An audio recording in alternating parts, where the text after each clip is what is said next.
of New Block Properties. Please welcome to the stage Mr. Hamid Kabir.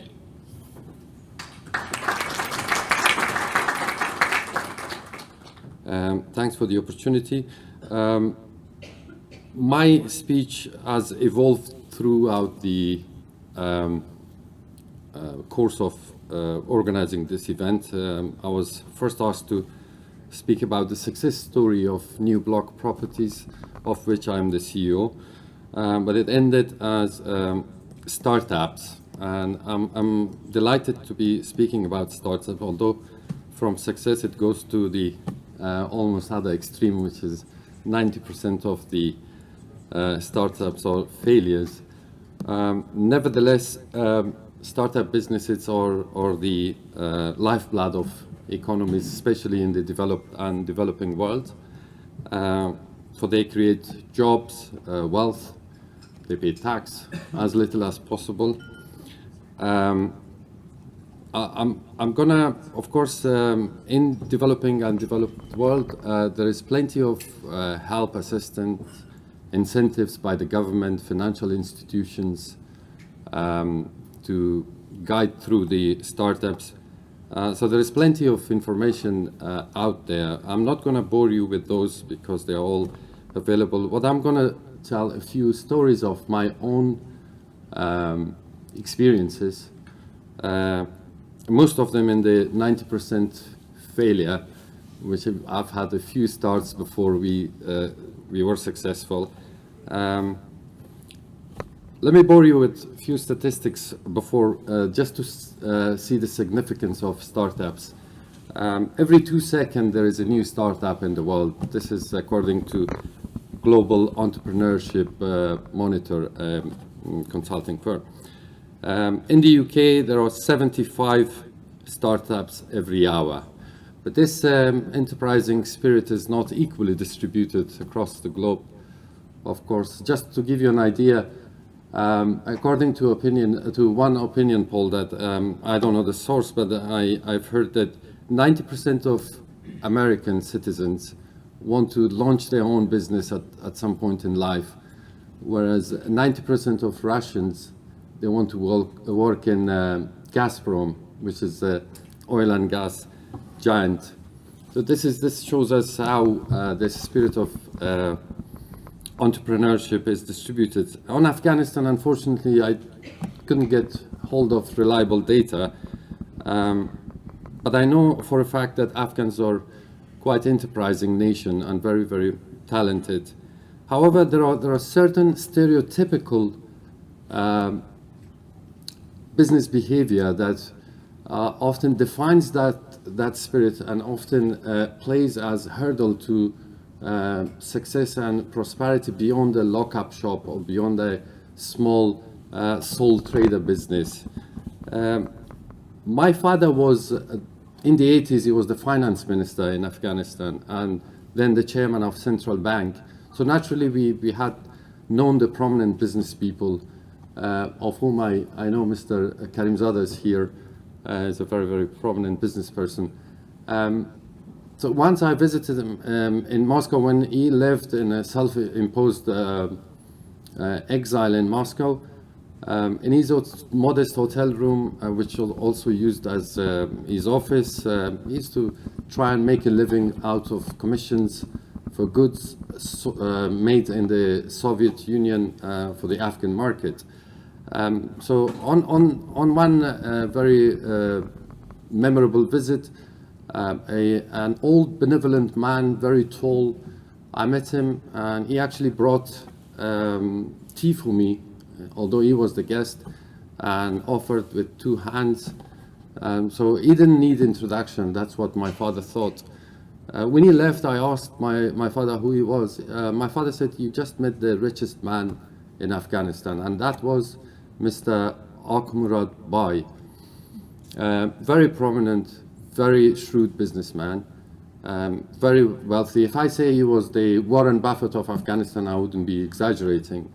Now, I never heard of him anything since, until quite recently, sadly, he passed away in Germany peacefully in his late 90s or so. And that impression left me that I think my generation would have known him or have heard of him in some capacity, but I don't think anyone would know the name of his company or any brands that he worked with.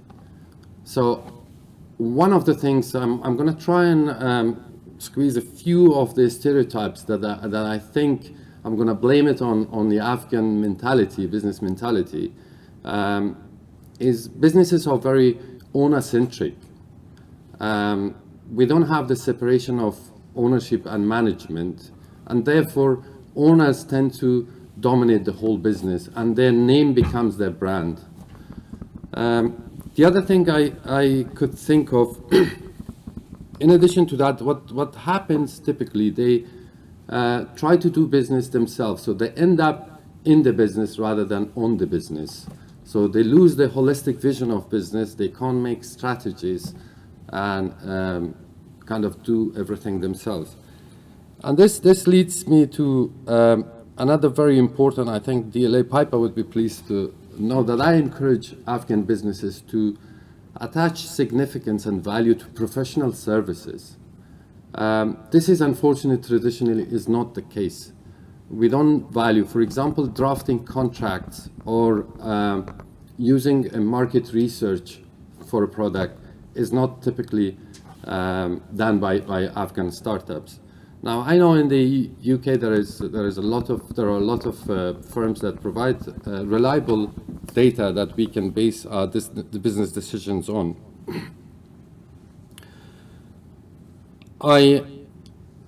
A few years back, a very good friend of mine, I used to help people with some legal advice and business consultancy, and he told me, "You're doing this as a charity, why don't you set up your own consultancy?" And I said, "This is an excellent idea." And I did so. So I started with a price list, starting casually introducing a price list to my friends who used my service.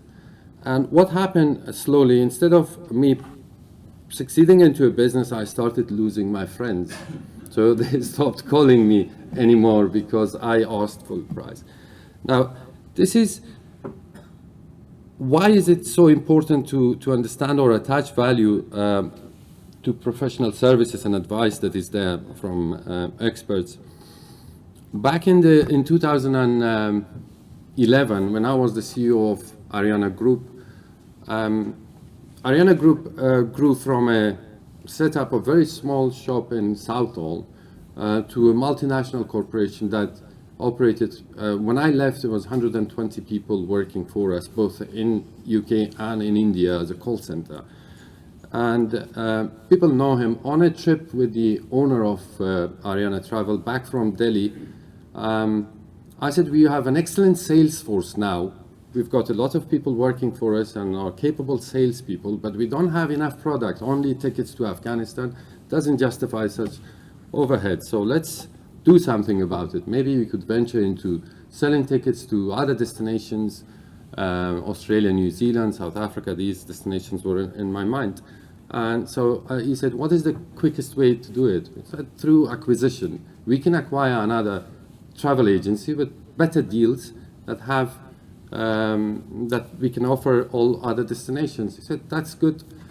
On another day, he came, he said, "I found one. Okay, we're buying another brand." I said, "Excellent. What is the deal?" He said, he has all the deals. And so what is the price? He said, 1.5 million. I said, "How do we know this is 1.5 million? And he told me, "Well, I can negotiate it down." He negotiated down to close to 1 million. He shook hand, deal closed. I said, I know of a consulting firm that can value this for us. And it was 15,000 to spend on it. I said, "No, I shook hand, it's too late." That 15,000 turned to be a very, very important spend, because later we learned that that company was overvalued, the deal wasn't good enough. So I learned from that sometimes we shouldn't do everything ourselves. Of course, I mean, I keep talking about failures. I know there are very strong brands that have emerged in Afghanistan. Kabul Bank was one of them. Unfortunately, it didn't end up well, but Tolo TV and We also have Roshan, some telecom companies that are emerging. So things are moving in the right direction, and I'm very optimistic about the future. But I don't know about the time. I think if I'm just going to conclude with a quote that although failure is something distant with startups, but Henry Ford used to say, and I'm making an insertion into Henry Ford's quote that failure, if not fatal, and it's an excellent opportunity to start again, but more intelligently.